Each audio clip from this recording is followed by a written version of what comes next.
SMP Negeri 3 Bantul terletak di Jalan Peni Palbapang, Bantul, Daerah Istimewa Yogyakarta, yang jumlah siswanya cukup banyak, yaitu sekitar 652 siswa, yang memiliki latar belakang karakter kebudayaan yang berbeda-beda.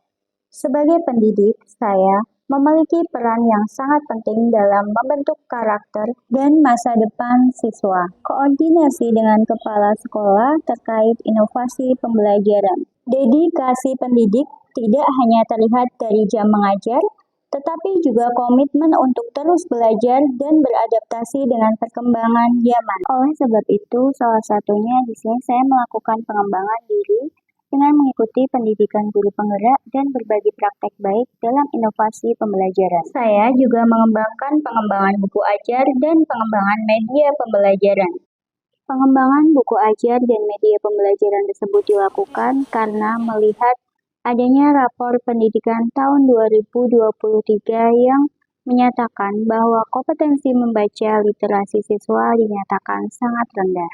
Oleh sebab itu, perlu adanya inovasi pembelajaran untuk dapat dilaksanakan dalam praktek di kelas. Tentunya sebagai seorang guru, setiap hari saya berusaha memberikan yang terbaik, menciptakan lingkungan belajar yang inspiratif, dan mendukung setiap siswa untuk mencapai potensi maksimal. Memahami bahwa setiap anak memiliki cara belajar yang berbeda, berusaha untuk memenuhi kebutuhan dengan penuh kasih sayang dan kesabaran. Dan ada kalanya seorang guru melakukan praktek mindfulness untuk penguatan kompetensi sosial emosional dan membangun koordinasi dan kolaborasi dengan rekan sejawat juga diperlukan untuk menciptakan inovasi pembelajaran. Assalamualaikum warahmatullahi wabarakatuh. Salam sejahtera bagi kita semua. Salam Om Swastiastu, Namo Buddhaya, Salam Kebajikan. Perkenalkan saya, Sri Nasriah, Guru Mata Pelajaran Bahasa Indonesia di SMP Negeri 3 Bantul, Provinsi Daerah Istimewa Yogyakarta. Pada kesempatan kali ini, saya akan melakukan berbagi praktek baik pada pembelajaran berdiferensiasi pada judul inovatif saya, yaitu Cemerlang, Cerdas Membaca Literasi Pengetahuan. Sebelum melakukan aktivitas pembelajaran, di sini saya melakukan asesmen diagnostik dari hasil kriteria pembelajaran visual terdiri dari 14 anak, dan kinestetik terdiri dari 6 anak, auditori terdiri dari 20 anak. Pembelajaran awal di sini saya mengecek kehadiran siswa dan doa bersama sebelum melakukan aktivitas pembelajaran. Hari ini, alangkah lebih baiknya kita berdoa sesuai dengan keyakinan dan agama kita masing-masing. Silakan saya minta Akmal untuk mempersiapkan. Dilanjutkan dengan memberikan persepsi kepada siswa dan speaking, serta menyampaikan tujuan pembelajaran dan memberikan pertanyaan pemantik. Pada kegiatan inti pembelajaran, di sini saya memberikan materi tentang teks cerita inspiratif dan memberikan pemahaman kepada anak-anak terkait dengan struktur dan unsur kebahasaan.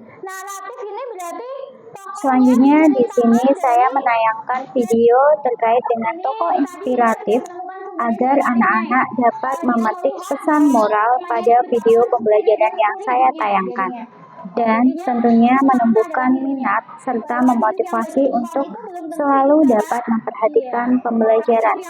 Setelah menayangkan video pembelajaran, di sini saya melakukan pengelompokan kepada siswa berdasarkan gaya belajarnya.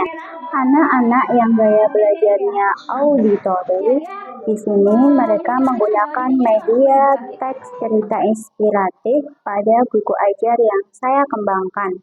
Anak-anak di sini mulai menganalisis teks cerita inspiratif. Di sini saya juga menyiapkan LKPD untuk anak-anak kerjakan berdasarkan analisis gaya belajarnya. Saya di sini juga menyediakan kartu flash atau kartu bergambar untuk anak berkebutuhan khusus slow learner. Kelompok yang lain seperti anak-anak yang bergaya belajar kinestetik Mereka di sini belajar di luar kelas seperti di taman, dan saya di sini menyediakan media pembelajaran berupa komik dan kartu flash atau kartu bergambar yang sudah saya pasang di beberapa pos untuk anak-anak dapat mengidentifikasi pada materi teks cerita inspiratif. Anak-anak dengan saksama menganalisis teks cerita inspiratif bersama kelompoknya dengan mengembangkan kreasi dan ide kreatif mereka masing-masing. Anak-anak yang memiliki gaya belajar visual atau penglihatan, setelah melihat video pembelajaran yang sudah disaksikan tadi, anak-anak secara berkelompok menganalisis teks cerita inspiratif di aula dengan pembelajaran yang kondusif. Dilanjutkan dengan kompetensi sosial emosional. Di sini, anak-anak menggambar emotikon sesuai dengan apa yang mereka rasakan, ditambah dengan kata-kata yang memotivasi dirinya. Kemudian, dari hasil menganalisis teks cerita inspiratif, anak-anak melakukan diskusi kelompok untuk dapat menerima saran dan masukan dari kelompok yang lain. Selanjutnya, di sini saya menyediakan aplikasi Kahoot untuk mengukur hasil dari kemampuan mereka memahami teks cerita inspiratif. Dengan menggunakan gawainya masing-masing, anak-anak melakukan latihan pengerjaan soal melalui game aplikasi Kahoot.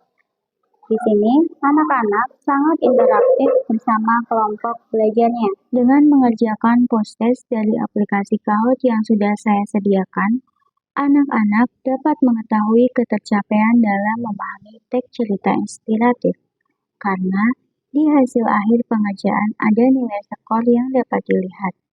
Selanjutnya, di sini ada salah satu anak yang menyampaikan hasil dari refleksi pembelajaran, dan saya di sini memberikan umpan balik untuk meninjau kembali hasil dari pengetahuan yang sudah mereka dapatkan dari materi teks cerita inspiratif.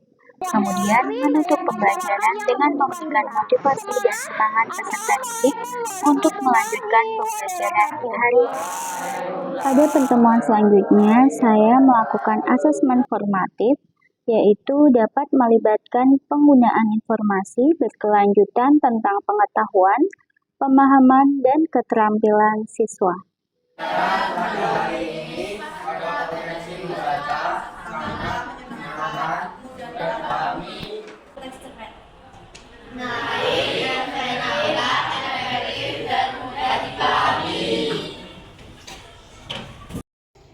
Saya sangat terkesan dengan bagaimana Ibu Sri Nasriah MPD mampu menciptakan suasana belajar yang inklusif dan mengakomodasi kebutuhan setiap siswa. Pengalaman ini menjadi inspirasi bagi saya untuk menerapkan pembelajaran berdiferensiasi di kelas saya, sehingga semua siswa mampu memiliki pengalaman belajar yang bermakna. Testimoni orang tua, Assalamualaikum Walim warahmatullahi Yuri. wabarakatuh. Perkenalkan, saya Ibu Lina. Di sini saya sebagai perwakilan dari orang tua siswa. Saya melihat dan mengamati cara pembelajaran yang diberikan Ibu Nasri di kelas dapat memberikan motivasi kepada peserta didik dengan sebaik-baiknya. Terima kasih Ibu Nasri. Pembelajaran berdiferensi adalah kunci untuk memenuhi kebutuhan siswa. Mari kita terus belajar berinovasi untuk menciptakan pengalaman belajar yang inklusif, sehingga setiap siswa dapat berkembang berdasarkan potensinya masing-masing. Semoga kita semua dapat menerapkan pembelajaran berdiferensiasi dalam konsep pembelajaran di kelas. Selamat berkreasi dan berkolaborasi. Wassalamualaikum warahmatullahi wabarakatuh.